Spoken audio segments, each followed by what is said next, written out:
I love this idea of this particular song of Elizabeth's. It's just such a great celebratory song, but also this notion of it feels like it's such a long, hard trip to find that wonder that's right there in our backyard. And it seems like we travel all around the world and then suddenly realize it's there. It's still a hard journey. It's still a hard journey to make every day and every moment. And that's one of the things I want you to think about this morning too, is this idea of how many opportunities there are in our lives that we have every day to remind the world that we get there together. I'll say that again just to make sure. How many ways do we experience every day? How many opportunities do we have every day to remind the world that we get there together? So we're down to the sort of the final couple of sessions with this whole series, and this morning this idea of cultivating astonishment, I think is what we do in 11:11. I mean, I'm not sure exactly why you come. Some of you I've talked to extensively over the years about this, but I'm not exactly sure what coming to 11:11 does for you.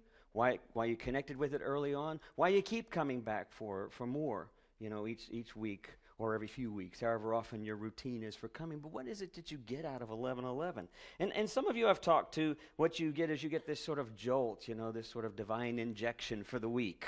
Your weekly fix of sort of inspiration. And it kind of, I've heard that it kind of inspires you for the whole week. And for others, it's a different thing.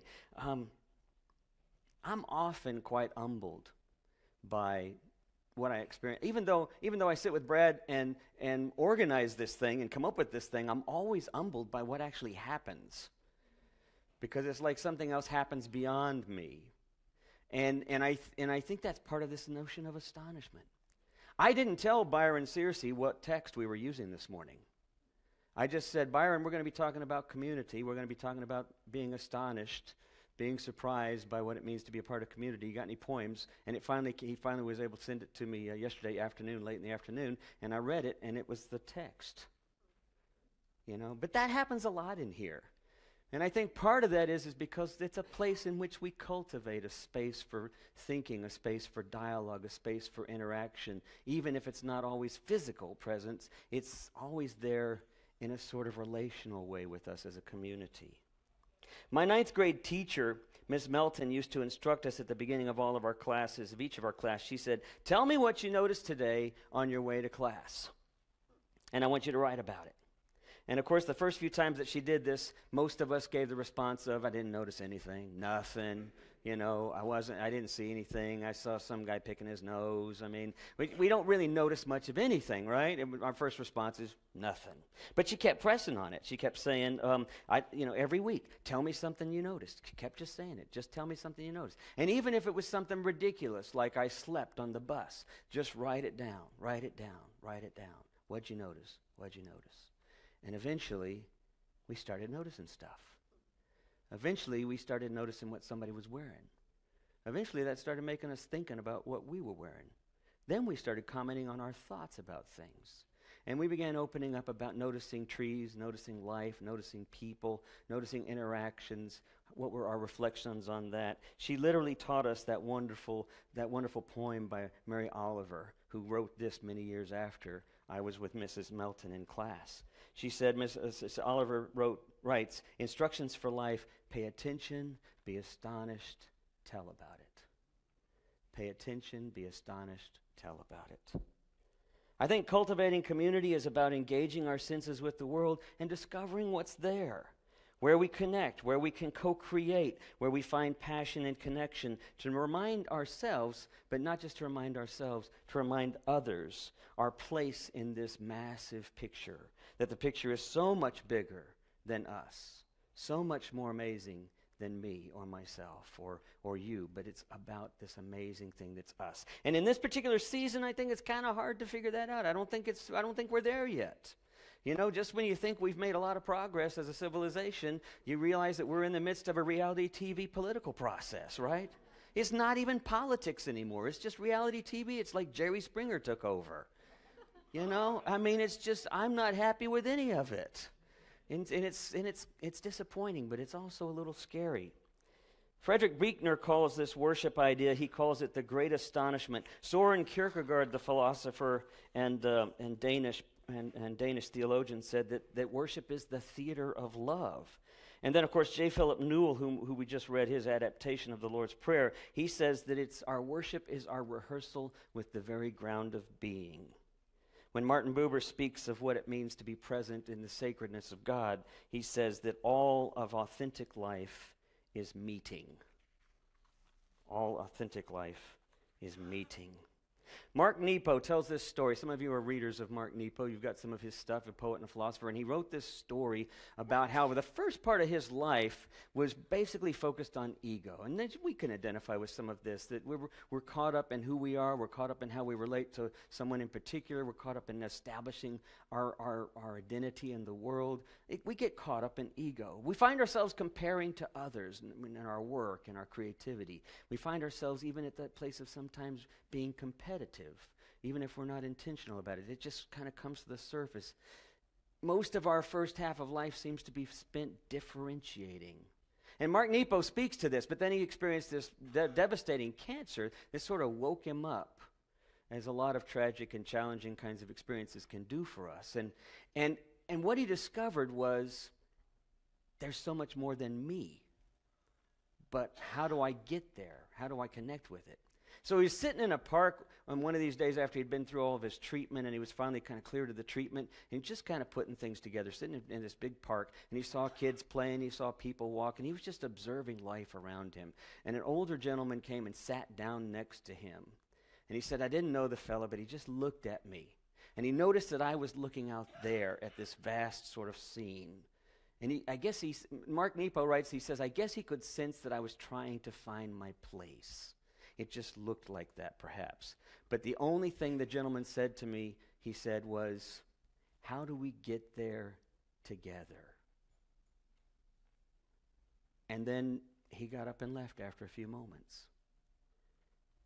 And that became Mark's new life. It sort of became his focus of his poetry, his spirituality, his journey. How do we get there together? And again, it's this idea that I want to leave with you, that I want you to think about. How many opportunities do we have every day, to remind people, to remind the world, to remind the Trumpets and the Hillaryites, to remind them and to remind us, we get there together. How many opportunities? And I got to admit that I don't get it right myself. This last weekend, I was at this festival in George West, Texas, south of San Antonio. I was performing at this festival and had this great opportunity to be down there with a lot of different folks, mostly people from country folks, from small towns.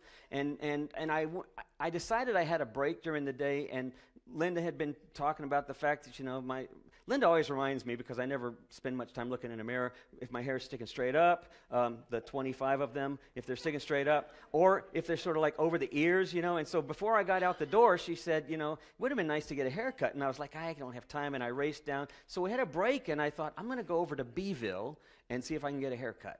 And, of course, I don't spend a lot of effort and time on getting a haircut. I just go into a Supercuts, and they have a Supercuts in Beeville.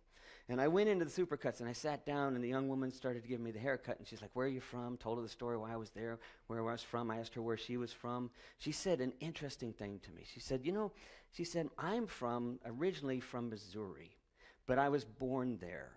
You see, my father and mother were immigrants from Mexico. They were undocumented, and they came to Missouri for work. I was born in Missouri outside of Joplin. She says, my dad was working for this aircraft kind of engine manufacturing company. He had a great job doing some tech stuff, but there was this pressure, this tension, because he was not documented, because he was an immigrant. There was this bigotry and racism, she said. It got so uncomfortable that he finally left, and we moved to South Texas, where she said, honestly, there were more people like us. And she said, my father got a job working for the sanitation company, designing and building recycling trash cans. And she said, he doesn't feel as respected with this job as he did when he was working on aircraft engines, But she said, it's a good job, and now he's a citizen. They became citizens a few years after they had moved.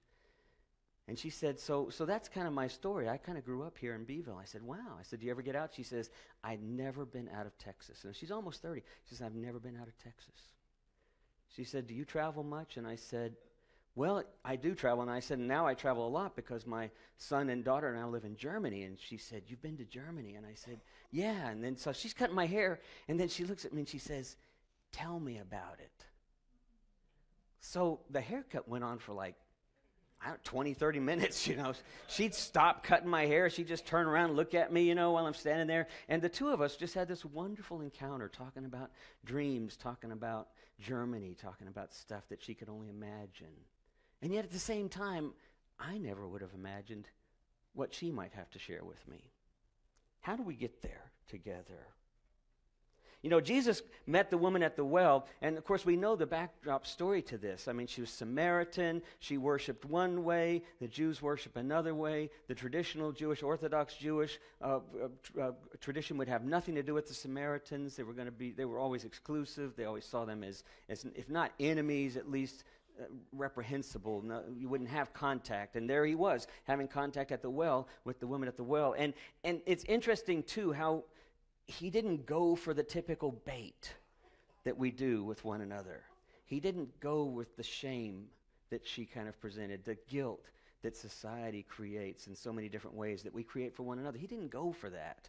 He went with just knowing who she was, but also telling a little bit more about what was potential for her, and then mentioning this interesting idea that even though we worship differently, that's not going to matter, because now we're going to worship in a whole new way when we worship in spirit. And he said the time is coming, but he said the time now is. It's already happening, this idea that it's bigger. Remember the story I told you about the politician, the guy going in the bar and calling Democrats horses' rear ends and Republicans? They all said, this is horse country. It's bigger than all of that.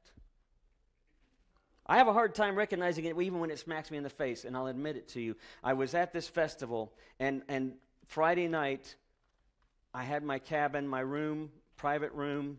They were grouped around this place called the Oakville Jail. It's an old preserved jail with little cabins around it. I didn't get to stay in the jail. I wish I could. But they already had people in there, but it's a great space. They've turned into a B&B. But they've got all these little cabins around that they've collected from places. And then artists will stay there. And it was amazing because all these artists were there. They gathered for stories. They gathered for old-time stories and stuff and played music. And I had a room to myself, which was nice. It was great. Little cabin, little kitchen, 2 bedrooms, little tiny twin beds. I could finally rest. I have a whole day of performances the next day. The organizer comes up and says, we got a couple of extra musicians that showed up, and they're going to share your rooms with you. They're going to share your cabin. And I thought, okay, that's awesome. That's cool. And then she said, they're the entertainment tonight. I said, okay, that's great. So I go over and I meet them in the evening when I finally get back from doing some stuff during the day. And one of the guys comes out and he says, so you must be Tom. And I said, yeah. Was that your really fancy beer in the refrigerator? I said, yeah. He said, I hope you don't mind. I drank it. And then they sat down on the porch and they started smoking cigars and cigarettes, which of course I'm extremely sensitive to. And then they went off and they did their gig, and we were all entertained. They came back and sat down on the porch, and they were having the best time talking to each other. They're finished with their job, but my job's still tomorrow, the whole day tomorrow. And I'm thinking, as they continue to gather more folks, and like we already drank Tom's beer, but we got some more here. The party was just starting. And was going to go all night long, and I felt myself getting so angry that this got put upon me. This was going to be perfect. I got to rest before all this stuff tomorrow and the festivals and stuff. And I just walked away, and I got on my phone, and I got a hotel in town. Because all the other little cabins were all booked up. And no big deal. It's 10 miles. It's closer to the gig anyway. So I just got a nice little, Holiday Inn Express. And I walked into the room, and I grabbed my bag, and I was friendly about it. I just said, hey, I'm stressed out. I'm just going to go and get a hotel, get a good night's sleep and stuff. You guys have a good time. And the next day when I saw them at the festival, the guys came up and they were so apologetic, number one. Number two, they kept saying, I can't believe how bad we were that we would do something like this to someone like you and take over your cabin. And they were just kind of apologizing all over themselves. And it occurred to me as I made my way home last night, once again, I missed an opportunity. Because the one thing I could have done, even before leaving, was to sit down with them. And to, even if anything, to just toast with them. And say, hope you guys have a great night. I'm going to go on into town after that. But instead, I left angry. And then they left feeling guilty. And I missed an opportunity to say, life is bigger. How many opportunities do we have every day, to remind people that the world is, that it's all bigger than that?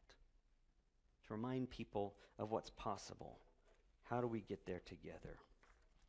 I think this idea of worship, why we come together, why we come as a community of folks, might be for a number of different reasons, but I really resonate with what Kierkegaard said when he said that worship is the divine theater.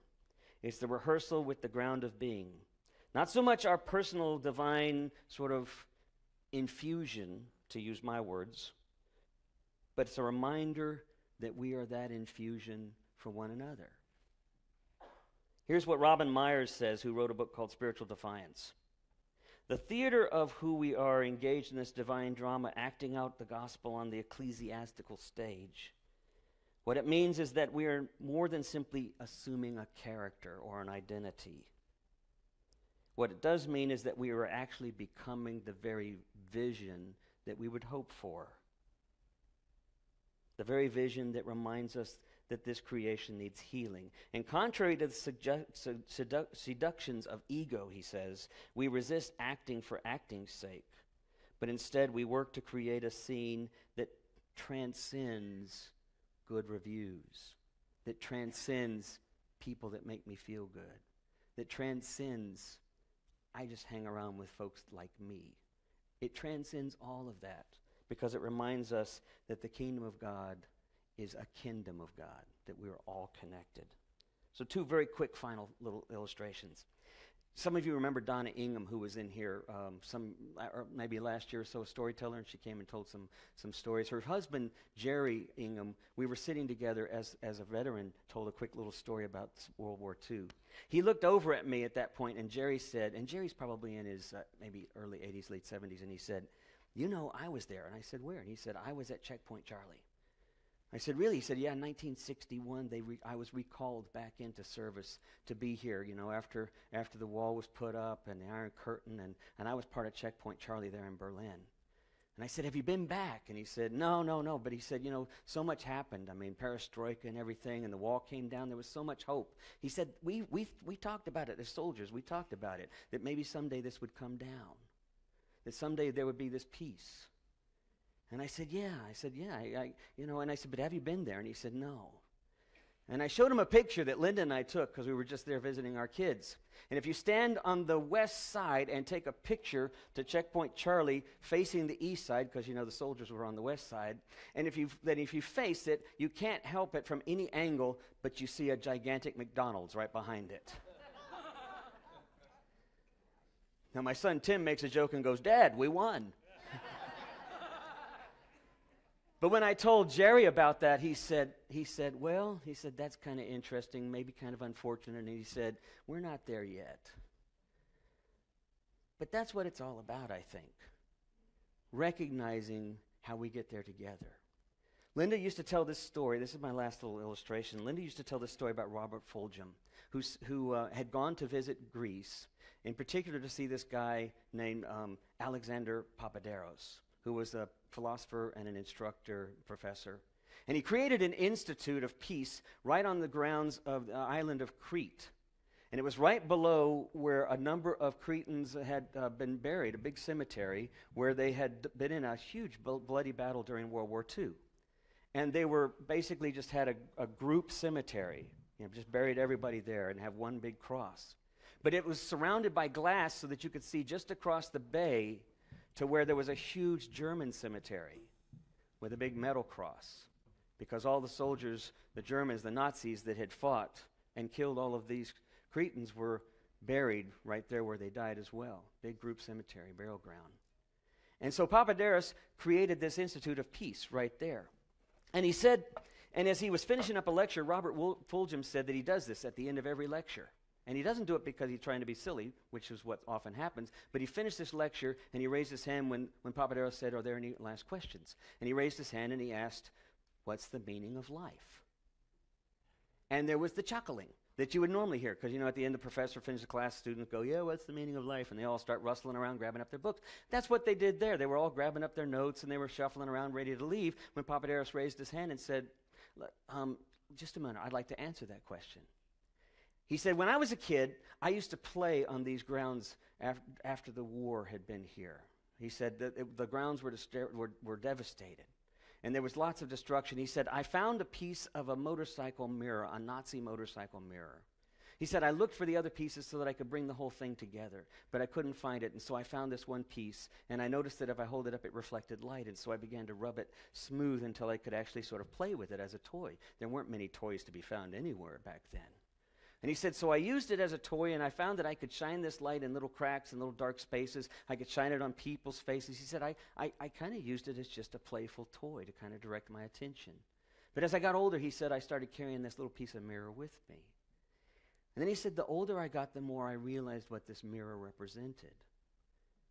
So he held the mirror up, and he pulled it out of his pocket that afternoon at the lecture, and he said, I still carry it with me. And he said these words. He said, I keep the little mirror because it reminds me, as I have grown, I've come to realize that I am not the light. I am a fragment of a mirror whose design and shape I do not know. And nevertheless, with what I have, I can reflect light into the dark places. I can reflect light into those unknown, sort of mysterious spaces. He said, perhaps others, when they see the light reflected, might decide to do likewise. This is the meaning of my life. Mary Oliver says, pay attention, discover the astonishment, and tell about it. And maybe we might just reflect this light in the world around us.